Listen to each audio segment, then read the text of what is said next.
Assalamualaikum warahmatullahi wabarakatuh. Innal hamdalillah nahmaduhu wa nasta'inuhu wa nastaghfiruh wa na'udzu billahi min syururi anfusina wa min sayyiati a'malina.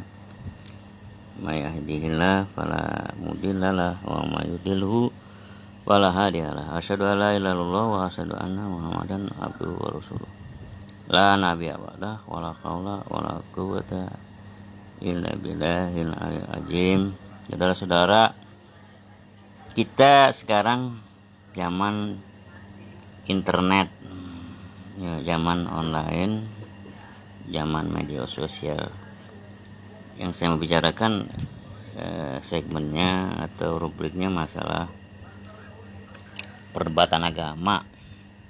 Khususnya saya bicara bukan yang Zakir Naik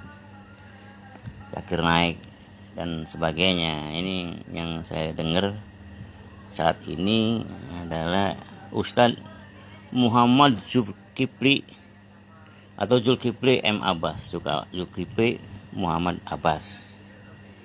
Kalau sepengetahuan saya, beliau ini orang Sulawesi gitu. Sulawesi di mana? Mungkin di Makassar ya, di Bugis ya. Kira-kira begitu. Kalau ya salah ya ini nggak prinsip juga kan, tidak menggugurkan iman.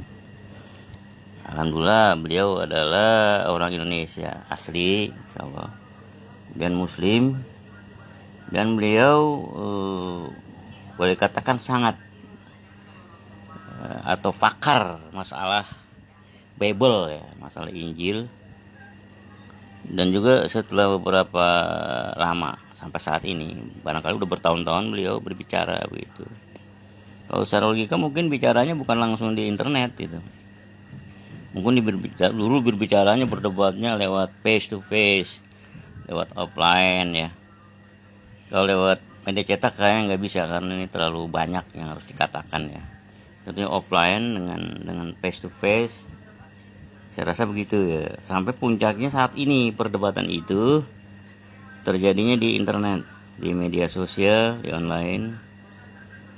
Ya, apalagi ya di online lah, di dunia maya gitu, di angkasa gitu. Dan ternyata bukan beliau saja yang berdebat, yang pro Islam gitu ya.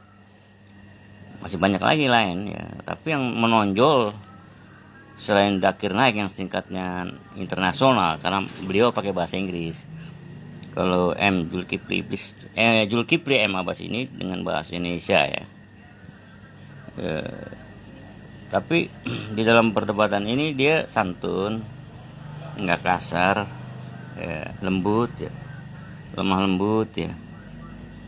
Itu kalau orang yang mendengar ini baik dari agama manapun, kalau dia pakai logika ya, dengan akal sehat, ini bisa membedakan, perdebatan ini bisa membedakan dari kesantunannya, santunya gitu ya. Kelemah lembutannya ini udah kelihatan kebenarannya itu berpihak kepada Zulkifli M. Abbas. Bukan karena saya orang Islam ya. Secara akademik atau secara bahasa Indonesia yang baik ya, atau tutur kata, totok kromo, santun, akhlak, budi pekerti dan sebagainya, justru Zulkifli M. Abbas ini yang dapat nomor 1, yang pemenangnya, karena perdebatan yang beliau ucapkan itu dengan bahasa yang santun, walaupun kadang-kadang juga memang ada gasnya juga ya, digas juga gitu, tapi tetap santun gitu. Itulah Islam, akhlak Islam gitu, seperti yang dicontohkan Rasul dan para sahabatnya, dan juga oleh para ustadz di majelis taklim itu santun bahasanya Pak. Itu dari segi tata krama ya, tata budi pekerti orang timur, khususnya di Indonesia ini, khususnya lagi ya pokoknya yang beragama Islam, itu selalu dituntut kita harus bicara yang halus, yang lemah lembut, yang sopan, yang bijak ya, apalagi yang baik gitu. Nggak ada tuh kata-kata yang merendahkan begitu ya. Dan juga harus bersifat logis, masuk akal, argumentatif, representatif, dan sesuai data gitu. Enggak debat kusir gitu. bukan asal debat, asal ngomong mau menang sendiri. Itu bisa diuji gitu kebenarannya gitu. Itu kalau kita bukan dari kita sebagai orang Islam ya, bagi manusia umum gitu, separuh universal ya, itu kita bisa nilai gitu. Jadi kita akan berpihak kepada Zulkifli M. Abbas ya. Apalagi dia memang cukup menguasai tentang Bible ya, tentang sejarah Bible ya, nggak kalah dengan pendeta-pendeta dari Nasrani atau Kristen atau Katolik atau agama Kristen Nasrani yang berbagai sekte itu ya. Ya khususnya yang dari nasional Indonesia ya, dari Sabang sampai Merauke ya, dari Batak, Manado, ya, Papua, ya, NTT gitu ya. Pokoknya basi-basi Kristen itu pendetanya dikerahkan ya untuk berdebat masalah Bible dan Quran ini. Itu Zulkifli M. Abbas ini cukup piawai ya. Ya. Dan alhamdulillah usia beliau tidak melebihi 60 ya. Barangkali di bawah 60 dia. Mungkin dia mulai berdebat umur 30-an ya, 25, 30. Puncak-puncaknya 40 sampai sekarang ini 50-an ya. Dia sangat sangat menguasai, sangat dominan gitu ya di dalam perdebatannya itu. Dan juga dalilnya maupun pengembalian kata jawabannya itu cukup memojokkan gitu. Ya, akhirnya orang yang berdebat dengan dia itu bisa senewan gitu ya. Bisa senewan, stres, ngamuk ya. Mencak-mencak begitu. Dan akhirnya nggak konsen gitu. Kemudian mereka juga, para pendeta ini kurang menguasai Alkitab atau Bible mereka sendiri gitu.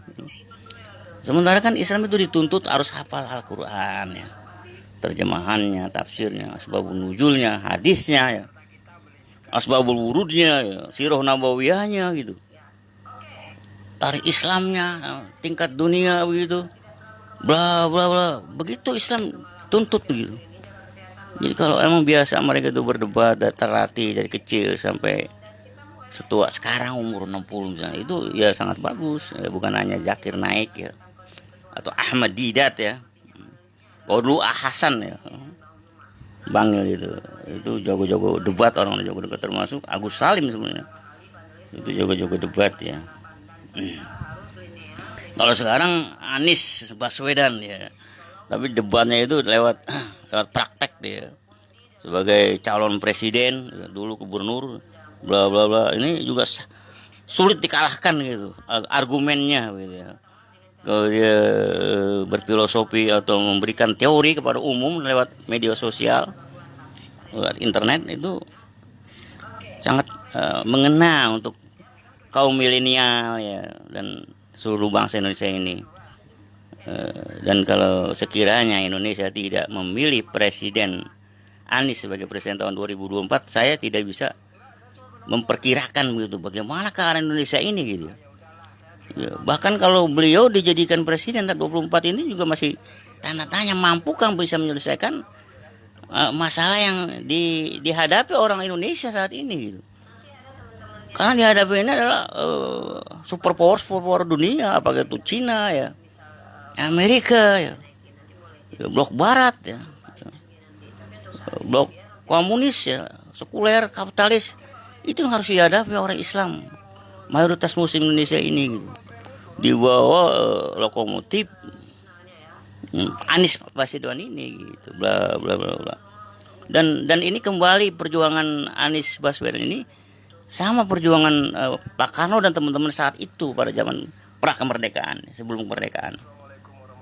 Beliau kan Soekarno itu berdebat dengan Semaun ya, berdebat dengan Muhammad Nasir ya, termasuk Hasan berdebat dengan Profesor Hamka ya. Itu pergulatan seperti itu gitu. Boleh katakan blok nasionalis dengan blok Islam gitu. Itu sangat kental sampai sekarang pun begitu. Nah, kemudian Anies pun akan mengimbangi ini gitu dia. Makanya dia diterima oleh NU dan Muhammadiyah dan seluruh organisasi Islam di Indonesia ini. Ya, hendaknya memang mendukung Anies ya. Sebut Partai Hanura, PKB itu mendukung Pak. Yang dikatakan Nasdem ya, PKS dan Demokrat.